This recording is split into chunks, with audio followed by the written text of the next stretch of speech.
Какво става, приятели? Добре дошли за още един епизод в Мексико с Владо. Надявам се да си добре и да се готови за още едно приключение. Днескашния епизод отиваме на тур на такотата и след това ще ходим в морето да правим сноркелинг. Така че сега се качваме в микробусчето и отиваме да видим какво ни чака от тура за такота. Пристигнахме в Пуерто Морелос и сега след малко започва деня. Пуерто Морелос е едно малко градче, което се намира на около 20 минути от Канкун с кола. Първо да ви споделя как ще премине деня. Тук първо с лодка ще отидем на един риф, където ще се гмуркаме с сноркел и ще имаме възможността да разгледаме рифа, който казва, че е много красив. Така че ще видим как е. И след това, като свърши сноркелинга, отиваме на тур за такота. На тура за такота ще ни покажат различни такота и естествено ще имаме възможността да се насладим на тях и да хапнем. Така че ще бъде един много интересен ден. Де факто не знам много какво да очаквам, тъй като просто само на снимки съм виждал тура, така че ще има възможността да ви покажа тук рифа в Пуерто Морелос. Надявам се много да се получи едно много хубаво видео, така че сега чакаме само да дойдат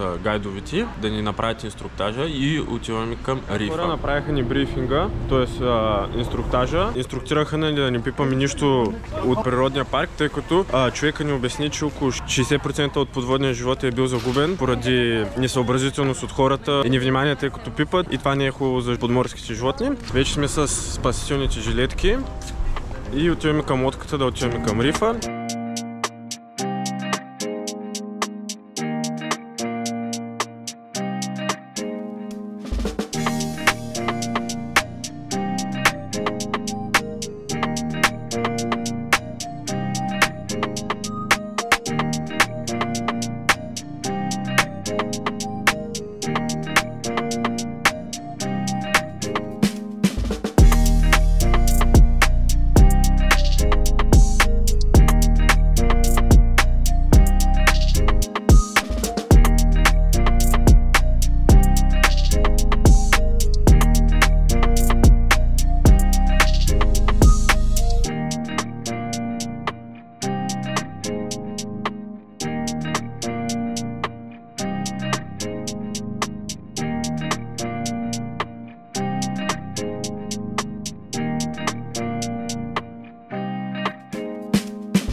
Маля хора, това беше уникално изживяване. Толкова красиво направо не мога да повярвам. Видяхме страшно много риби, акула, корални рифове и страшно много и просто не можа да се насладя. Казвам ви смисъл, плувам си и красиво не може да се наслади човек. Много жалко, както каза човека, че 60% от рифа е загубен поради несъобразителността на повечето туристи, тъй като каза, че идват доста туристи, които те ти дават инструктажа, обаче много от тях не слушат, пипат нещата и де факто така развалят рифа. Също така и е забранено използването на слънцезащитен крем, тъй като казаха, че не е изобщо добре за коралния риф и за рибите. Обаче човека сподели, че идвали доста туристи, които казали, ама сега пак що да не мога, ама сега такова, и си слагали против инструкциите, което също донася допълнително щети на коралния риф, което е много тъжно, защото както можете да видите от видеята, просто е уникално. Дано да успея да си го запазя, защото е нещо страхотно. До цяло това беше частта от сноркелинга. Сега в момента ще чакаме да стане време да дойде тура на тако и също така ни казаха, че ще има пробване на различни текили, което ще бъде интересно. Ще ни дадат различни текили да пробваме от различни вкусове. Интересен ден за сега се очертава и сега е време да се насладим на храната и на пиенето. 80% of the tequilas in Mexico and around the world, they're fake, they're false tequila. In Mexico, we got 364 kind of agaves, okay? Agave is a main ingredient to make real and authentic agave, but we got 364 kind of agaves. Main ingredient, blue agave, obviously agave azul. At the bottle, they need to say 100% agave azul, blue agave, okay? First of all, we need to grow up the blue agave for 7 years. After this, we got the cooking process, okay? We boil it for 36 hours, and then we got the extraction process.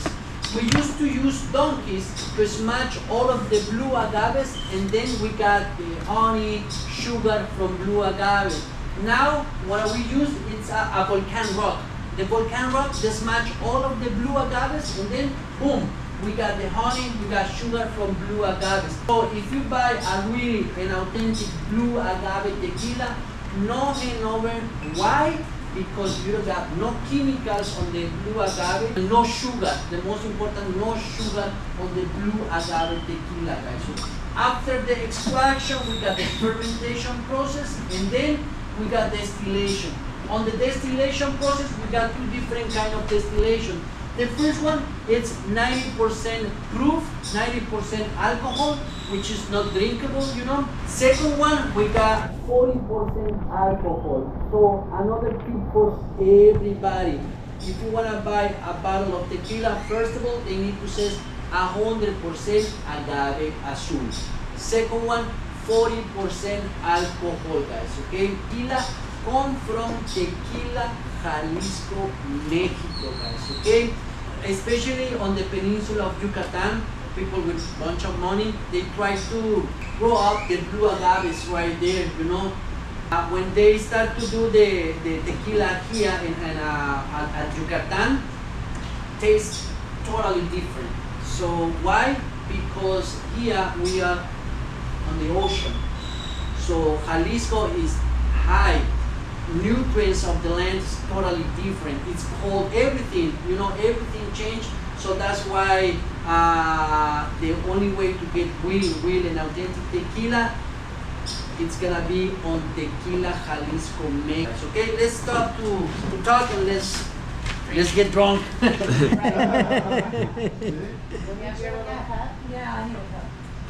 Just grab your glass, everybody say salud! Салют! На здраве, хора! Добре, текилата. Добре. Усеща се наистина разликата, както казва момчето, с тя от магазина, тая текила наистина се усеща по-силничка и по-чиста. Всъщност се усеща така, като домашната ракия. Чист алкохол, не е...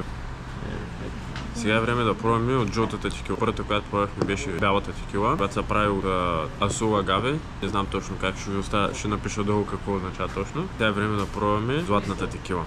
На здраве, хора! Тази не е толкова тежка текилата. Тази е по-лекичко влиза, но и двете са много хубави. Усеща се самия алкохол, че е качествен. Наистина има голяма разлика от тази магазина. Ни сложиха текила с лешник. Каза, че му викат мексиканския Бейлис. Това ще бъде интересно, за първи път ще пробвам текила с лешник. На здраве, хора! Мале, това е брутално. Това е много вкусно, това е много опасно, хора. Това буквално няма вкус на алкохол, това човек може да се напие мега лесно. Това нещо е брутално. Ако имате шанс да опитате текила с лешник, задължително. Сега е време да опитаме текила с кафе. Claro que sí. На здраве, хора. Хора, това нещо е уникално. Обаче единственият проблем, че не се усеща абсолютно никакъв алкохол. Време е да пробваме последния вид текила, което е от растения, които се казва Дамян. Не разбрах много какво е точно, но ще я пробвам, няма да оставя така текилата. Айва! Абахо! Al centro! Кучи! Адентро! На здраве, хора! Няма вкус на ликьор, обаче е много така чист алкохол, много хубав леди тази текила. Добре беше, много ми хареса. От всички, според мен тази много ми хареса, защото се усеща самия вкус на алкохол, обаче не ти реже гърлото и не е прекалено сладко. Така че тази ми е любимата. И мисля, че това беше последното от пробването на текилите, така че отиваме към такотата. И така най-накрая дойде време да пробваме такотата, защото толкова текили вече огладнях много. Ето тук ни даваха менюто, имаме право да се изберем. Сега ще питаме колко такота имаме право да се изберем и ще видим как. За сега не разбрах точно много как протича тако тура. Като цяло този тур ни е безплатен, тъй като е от работата на приятелката ми. И е повече като за нови туристи, които за първи път идват в Мексико. И е по-лесно, тъй като има хора, дето ти обясняват нещата. Обаче лично за мен повече, аз вече съм ги виждал много пъти, тъй като 6 месеца живея. Но все пак е готино. Може да се запознаеш с хора, да се плафиш с някой и така, като развиваш обстановка. Ето ги и първите такота от тура. Това са такота от кочинита, което всъщност е такота от свинско. Така че време е да хапваме. Първото тако. Добре. По принцип такотата, които ги продават на така де стрит такота, които са всъщност като нашите юниори в България, мисля по улицата, ги продават с 2 тортили, обаче съм забелязал, че като са на така заведения за чужденци, слагат само по една тортия, т.е. по едно хлебче. Това не са истинските тако, но все пак са вкусни.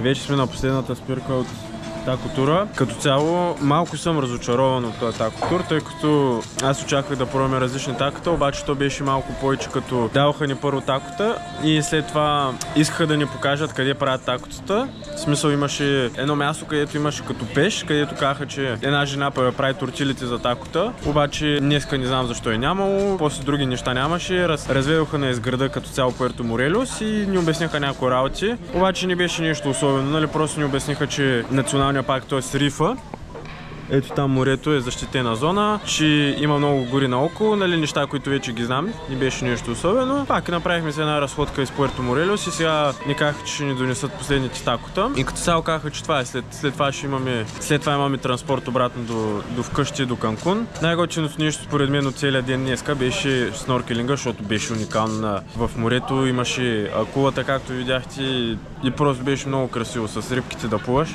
Бих препоръчал със сигурност сноркелинга, обаче тако тура де факто не е нещо особено, което бихте съжалили ако пропуснете. Единственото, че има включено безплатно дегустация на текила.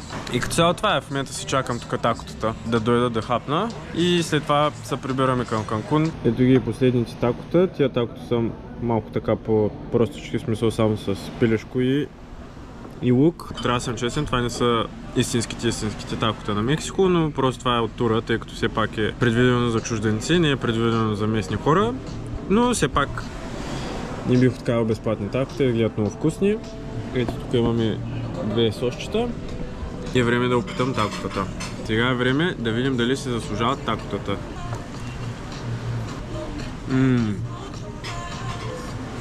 Това е разкошно.